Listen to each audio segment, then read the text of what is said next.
Alrighty, game number two of the night. So this one was a way more positive outlook. Like it was pretty much a neck and to neck battle. Like throughout the whole entire, like all the quarters. Like the game was just pretty close, pretty fun to watch in general. Like unf- unfortunately for the Nuggets, they're now down 3-0. So pretty much essentially the Warriors are pretty much gonna win. So which is as a person who does not like the Denver Nuggets, that is pretty good to see the Warriors fry the Denver Nuggets because I'm still pretty salty about what the Denver Nuggets did to my beautiful Clippers. So great stuff, Golden State. Great stuff.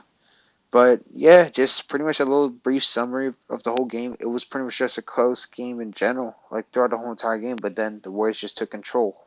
Like simple as that. So let's just head to the players to player breakdown. So first of all, the new starting point guard, Jordan Poole, he did not disappoint. He was, dropping like 29 points, just 3 for 5 from the three. He was just pretty electric, just has a nice handle, just getting to the basket, just he played pretty well under pressure, pretty well, and he is the Golden State Warriors young and up and coming player, and I just want to give a big props to Jordan Poole because Poole was literally a G League player like last year, like just literally just last year, bro, just last year. Jordan Poole was playing for the G League team, even in the beginning of the year, bro. Even the beginning of the year, he played in the G League, but now he's playing like a premier star, like. He's definitely going to be the Warriors franchise player for a long time. And the Warriors, like, they're pretty smart. Like, they do not fall into trap with, trading, for like a quote unquote, like a proven piece to build around with Steph and Clay. Nah, they keep the youth, they develop them, and eventually it pays off dramatically because they would contend for a long, long, long time. Like, they're pretty smart. They think long term. And I believe, personally, that's what the Los Angeles Clippers should do. Follow kind of like the Warriors' footstep. Like, do not bite in to trade for, a third superstar. Like, even though the Clippers had a fairly disappointing exit. But that's a little bit unrelated video. But yeah, Jordan Poole, dude, shout to him. Like, he's just a certified killer. Like, certified killer. Like, honestly, like thinking about it, like since I watched like tonight's Warriors game and the last Warriors game, I'm kind of fantasizing a bit. Like, imagine if Brandon Boston Jr. and Jay Scrub they become so good that Kawhi and Paul George they ride off the bench as a 6 man while Scrub and Boston just start and just dominate in a playoff and all that. Like that would actually be pretty sick and funny in some type of way.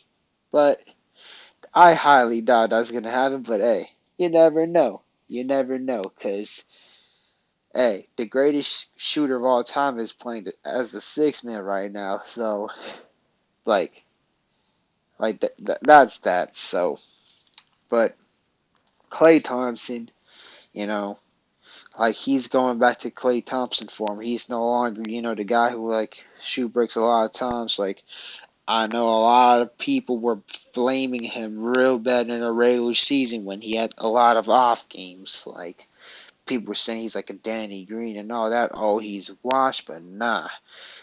It's part of coming back from the injury. Like, people forget, like, dude, he has not played an NBA game for like a whopping 2 years. Like, come on, bruh. You like it's bound that he's gonna have some inconsistent moments. It's part of the process. And then Clay, he just stepped up. He was just like sniping it, bro.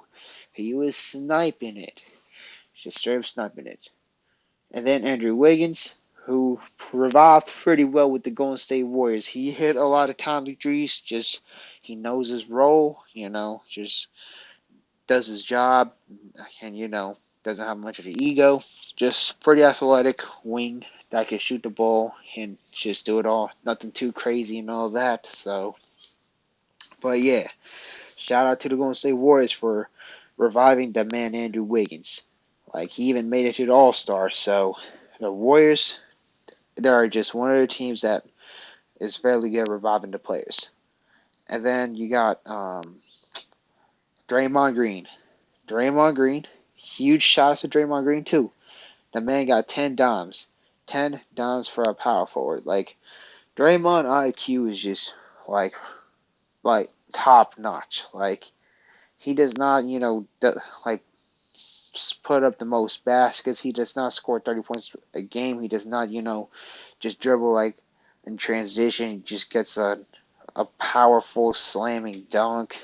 Like, he just does, like, all the things that the mechanism on how to make a team win, which he would do pretty good ball movement, and he would play tremendous defense. And he played tremendous defense on Nikola Jokic, who is like basically twice his size, but he played tremendous defense, especially on the beautiful clutch play when Draymond just robbed the ball from Jokic. He just bam. He just stole that ball from Mickey Jokic. He's boom. Like, and then Draymond, he was all hyped to that, man. Like, I'm sure, like, any Warriors fan, they're pretty satisfied right now. And, yeah, huge fat shots to Draymond. And then Kevin Looney didn't get too many minutes, even though he started the game. But it's because Steve Kerr, he likes to run his little small way. He likes to run a lineup of Curry, Poole, Clay, Draymond, and Wiggins. Like, he runs a small ball, but it's pretty effective. Like, Steve Kerr, like, is a pretty high IQ coach, if I could tell you that, because every time I always see the Warriors, they always have some elite premier ball movement. Like, that's just the props that we got to give Steve Kerr.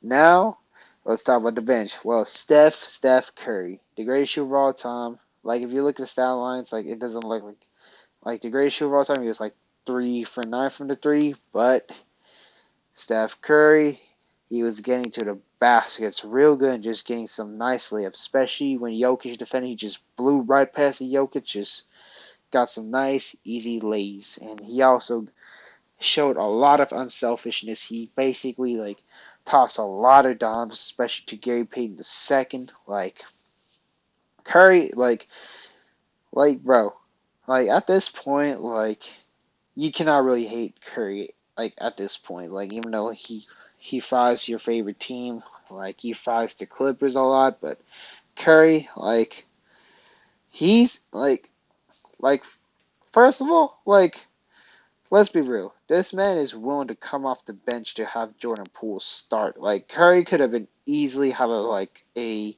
prideful ego's like, oh no, I'm not gonna come off the bench. Oh, I want to start because I'm the franchise player.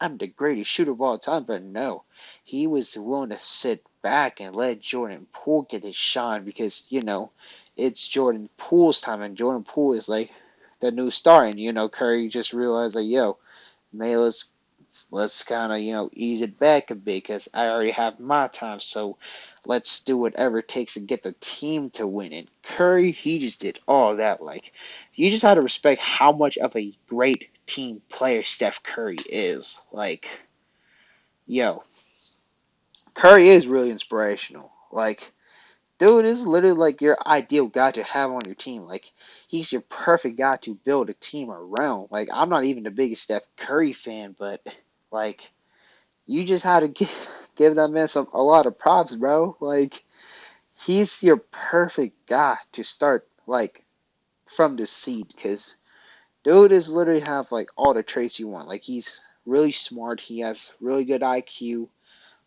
The greatest shooter of all time. He's lethal. He's pretty quick. His handles are pretty good.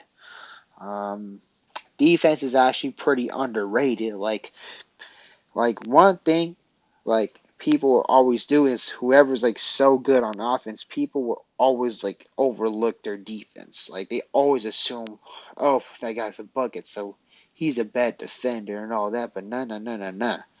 Curry just does it all. He just does it all. And to add it to a bonus, he is really unselfish.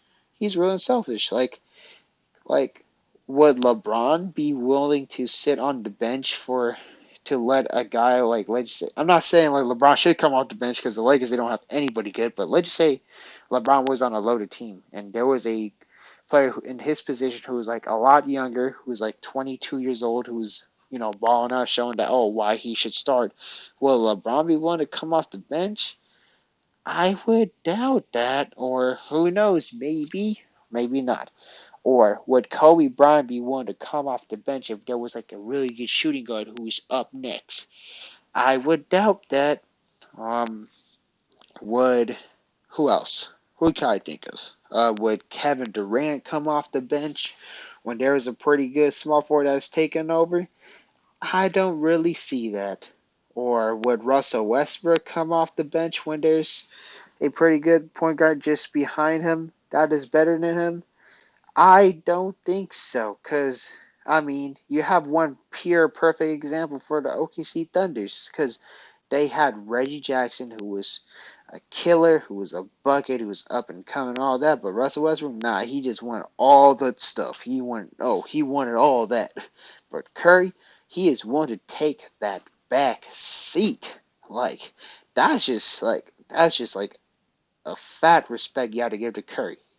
Like, all right, I think this is me enough. Like, I think I gave Curry enough compliments, so let me just go on some other players. So, um, great. I kind of forgot who was on the Warriors bench now. Like, Kuminga didn't get any minutes. Oh, Bielitsa, solid player, just didn't do too much. Otto Porter Jr., same as Bielitsa. Um, And then, yeah, Gary Payton second. Yo, high key, shot to him too. I hope the Clippers can snag Gary Payton the second because that boy plays like really great defense. Like, people want to give Caruso all that praise, but Gary Payton just does the same thing what Caruso does. But I mean, he did get his credit where it's due. So that's that. But he's basically like the Warriors Caruso. Plays that great, nice defense. Um, he didn't get any assists, but like his playmaking is fairly solid from what I've seen. His 3-point shooting, he shot perfectly. He did not miss at all. Scored 12 points. He was like plus 10s on a plus and minus rating. So yeah, shout out to him. He also got some solid rebounds. Just pretty good hustle, and he's pretty athletic. So yeah, pretty great player, pretty great role player to have in general. So that's pretty much just about the Warriors. Like, they just did phenomenal. Phenomenal. And then let's talk a little bit about the Denver Nuggets. So Jokic, like, cannot fault him. He scored 37, 38 points, just did what he could. Unfortunately, did not pull it off. Aaron Gordon, he stepped it up in a way. Like, he was like the second best scorer. I forgot how much he scored, but he went more to the rack rather than just settle too much. So it was an improvement for him. Monte Morris just did solid, nothing too special, nothing really much. Same with Will Barton. Well, Will Barton did a little better. He hit some like timely threes. Jeff Green just didn't do too, just did all right. Bones Highland come off from the bench, just provide from some spark, just promising piece for the future. Solid player, pretty good player. And then Jermichael Green, solid player. Um, Demarcus Cousins, he got way too little minutes in my opinion. Like, if I was Coach Malone, I would have definitely run Jokic and Demarcus Cousins as a twin tower lineup.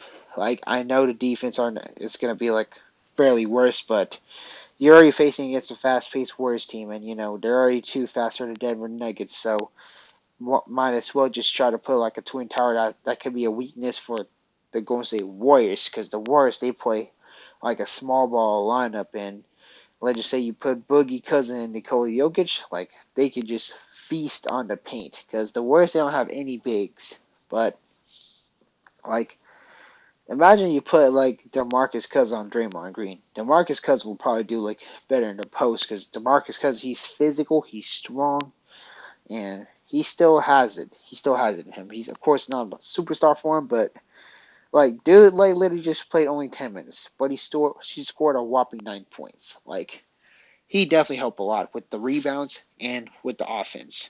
Like as a Clippers fan who see some Demarcus Cousins game, I'm pretty disappointed that we let him slip to the Denver Nuggets because, in my opinion, Demarcus Cousins is still a pretty good player. Of course, his defense is not, that ideal, I guess, but I mean, I don't even see his bad defense, honestly. I mean, that's just being a normal big man. Like, like at least like he could space the floor and all that, unlike, like sometimes our bigs like can work on trying to space the floor, although they are in the lab, but Boogie's just he has all that skills mastered down. So I mean, but yeah, this was just a really great, like fun game. Like I felt like Coach Malone kind of like um I mean his rotations was not that ideal. I mean if I were a Denver Nuggets fans, I would not really